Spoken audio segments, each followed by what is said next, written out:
Welcome back to the channel. Yes, we are back with the prank that killed Kim Jong-un's brother that resulted in North Korea being North Korea. Let's roll into it. Kim Jong-nam, brother of North Korean leader Kim Jong-un, mysterious. I ain't even heard of this man. Who is this man? Kim Jong-un. I know Kim Jong-un, Kim Jong-il. He probably died of sickness, I'm gonna imagine. Died in a Malaysian airport in 2017. Moments before his death, security footage found two mysterious women rubbing something on his face. It turns out that this was a prank, however, moments later... Oh, guys, we didn't mean to kidnap him. No, we didn't mean to kidnap him. It was a YouTube prank, y'all. You see, our fans wanted us to kidnap a world leader, so we did. Can be seen going to a medical facility in what would be the final moments of his life. Who were these women? What was the prank? And was this an accident? Let's explore the tragic story of two young women looking for fame and the elaborate YouTube prank that took Kim Jong-nam's life. City Aisha. Oh, Kim Jong-nam? Still ain't heard of him. A young mother of 3 children, struggled for most of her life, dropping out of school. Starting OnlyFans, easy. 12 and having her first child at 17, City had to resort to sex work in Malaysia to manage her costly lifestyle. One morning in 2017, City would take a taxi and meet a driver that brought an opportunity she could only dream about, the chance to be a celebrity. The driver said that he had a Japanese client who was looking for someone to act in a reality TV show, and City had just the right look. Flattered and desperate to escape her current situation, City met with this client, a man named James, who told her he was a Japanese TV producer making candid camera style. Oh, you're just gonna believe this random stranger.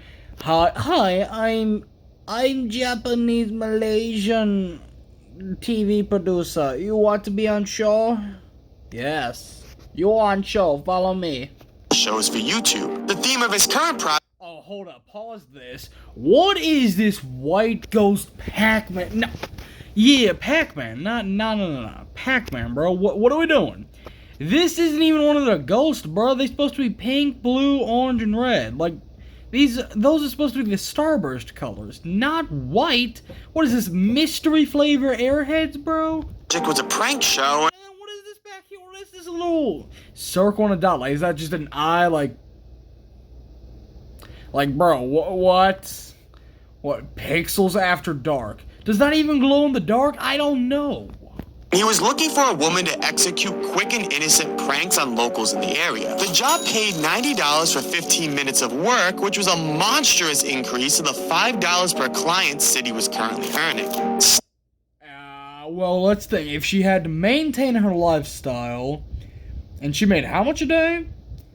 Let's say 100, so 20 guys a day. I mean, you're gonna eventually get an STD or AIDS at that point, but... Starstruck by the idea of being a celebrity and earning almost 20 times her previous job, City didn't see no as an option. The pranks that City would perform were, well, rather odd. The producers would put baby oil on her hands and tell her to sneak up behind locals in the area and rub the oil all over their faces. City...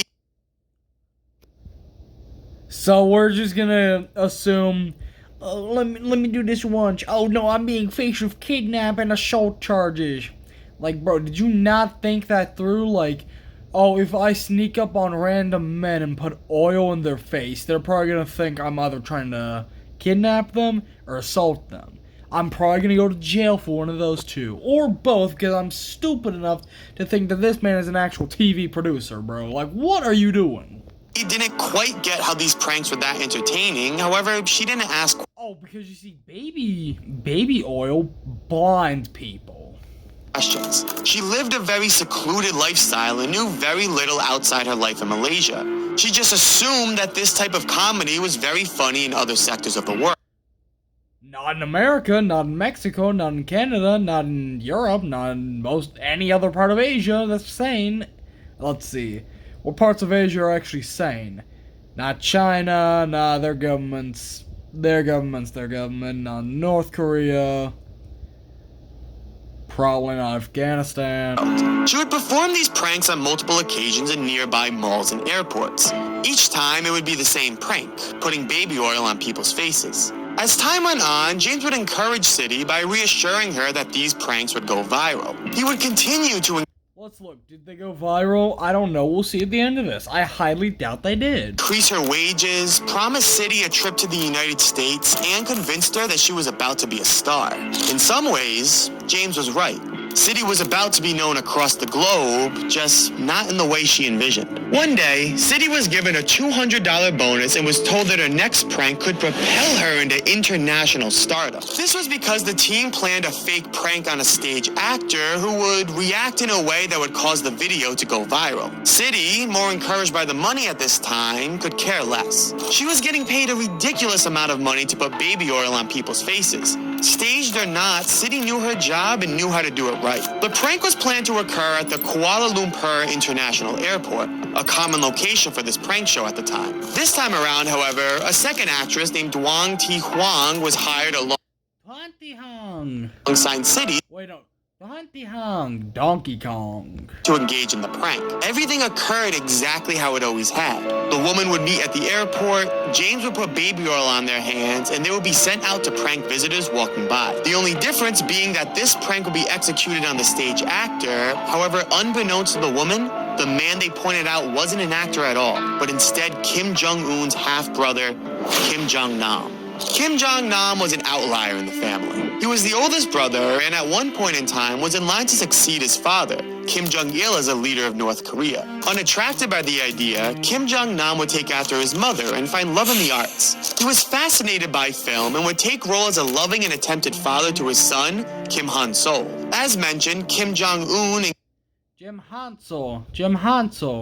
Xbox console. Kim Jong-nam had two different mothers. With the oldest being the likely favorite to take control of North Korea, Kim Jong-un's mother tried to find ways to make her son the favorite, as she wanted him to be the next heir to the throne. One day, Kim Jong-nam wanted to visit Disneyland in Tokyo. However, with international restrictions being placed on North Korea, traveling to Japan legally was almost impossible. Kim Jong-nam would create fake passports for himself and his family to cross into Japanese territory and visit Disneyland. However, they would all be quickly caught once entering Tokyo and be deported back to North Korea. While never confirmed, it was believed that Kim Jong-un's mother placed the tip that caused Kim Jong-nam's family to be caught, trying to harm his reputation. This would prove successful, causing Kim Jong... Bro, simple. Let's just all get rid of the Kim Jong family, and let's just all nuke North Korea. Yeah, oh wait, we can't do that? Why? Oh, we'd start World War III? Isn't Russia already doing that, man? Like, I mean, we started World War III and a half. Come on. Nam to eventually leave North Korea in an attempt to escape the dangerous politics of his family. Not long after, Kim Jong-un would take control of North Korea and begin his notoriously violent rule over the country. He would kill anyone who stood in his way, including his own family members. With the entire world watching Kim Jong-un purge anyone who faces authority, Kim Jong-nam knew that the life of a self-exiled brother was surely threatened. In a race against his own assassination, Nam became an informant for the CIA, providing information against North Korea in hopes of getting his own brother overthrown.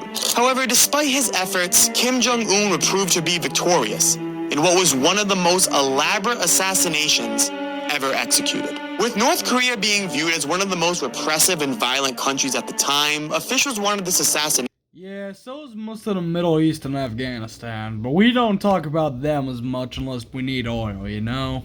To stay quiet. With much planning on the best way to go about this, they began to ponder a more unorthodox strategy. What if they trick someone, a complete nobody, to execute the plan for them? A plan so well constructed that once it's over, no one would know where to point or who to accuse. A plan that has been in motion for several months, taking advantage of the innocent dreams of a young girl named Sidi Aisha. See, there was no TV prank show, nor any plan to propel this woman into international stardom through YouTube. A team of North Korean assassins needed to convince an unknowing civilian to sneakily rub oil on people's faces. For months now, Sidi would arrive at a shoot, get baby oil rubbed on her hands, and surprise attack a local in the area. Nothing bad has ever happened, so why would today be any different? Well, on the day of Kim Jong-nam's assassination, everything went as it routinely goes. They report to James, he puts baby oil on their hands, and they get sent off to complete the prank. However, today, it wasn't baby oil being placed on their hands, but instead a deadly nerve agent known as VX, one of the most dangerous chemical weapons. How do you just mix that and some baby oil up? Like, who was the idiot dumbass be like, guys, I forgot, that's not baby oil, that's a dangerous drug. How? How do you fumble this bad? Like... in the world. The substance felt no different from the baby oil City has used countless times. There was nothing that alluded to this prank being any different from the rest. She and Hwang went out, rubbed the substance on Nam's face, went to the bathroom to wash up, and left the scene. Kim Jong-nam, on the other hand, was having a much different experience. He immediately... Oh, gee, I wonder why. You know, when you put poison in a guy's face, you know, I think they're gonna have a different reaction than, that was a nice joke. No, leave me alone. He located the nearest security... Actually, no, instead I think I'd be like, guys, I'm choking. I'm dying. I'm dying of natural causes because of these two ladies. Security worker at the airport and informed them of what just happened. Fearing for his life, he makes his way to the on-site medical facility, noticeably limping along the way. See, VX is a very fast-acting nerve agent, almost immediately blocking signals from the brain to vital organs in the body. Any exposure to this substance must be immediately rinsed for any chance of survival. Unfortunately, at this point, Kim Jong-nam was a dead man walking. Security cameras find Nam entering the medical facility, and as the crowd builds watching the fate of a once likely North Korean leader diminish, Kim Jong-nam dies only 20 minutes after the prank, proving Kim Jong-un's master assassination attempt to be successful. Almost immediately after, all employees of the supposed TV production crew would board flights and successfully retreat back to North Korea, leaving City and Hwang stuck with the mess they just... Bruh. So because of North Korea, let me get this straight. So because of Kim Jong-un, like, I hate my brother, let me go just hire these two random ladies I found off the street to go kill him for a fake show, that happens. Like, oh my god, bro. Like, the VX and baby oil probably don't even look the same. They probably don't even smell the same either. Like, bro, you can't fumble this bad and be like, y'all, I'm sorry, it was an accident. We only minorly killed him. It was first degree, y'all. First degree. Just keep that in mind. We did not mean to kill him. We only meant to prank him. And it went wrong.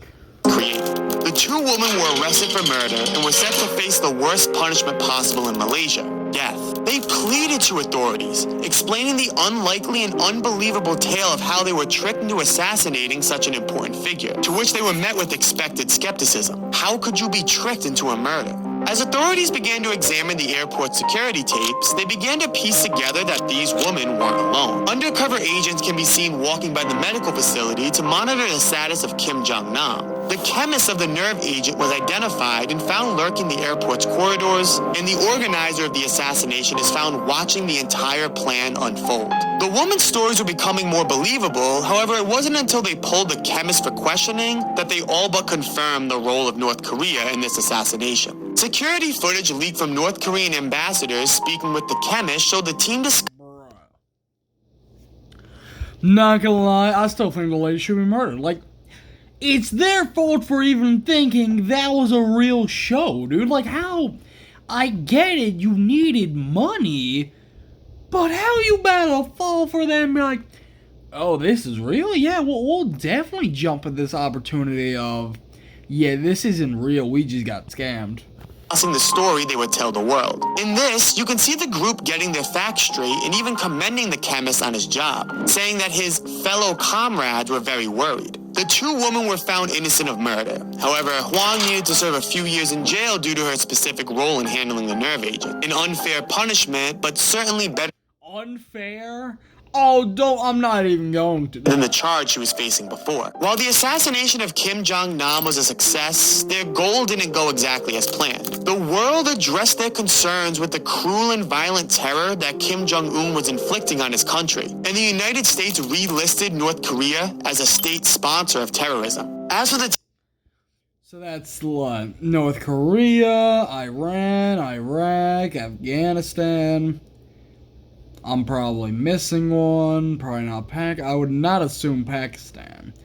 Anyway, I hope you enjoyed that video, and I will see you in the next one. Bye-bye.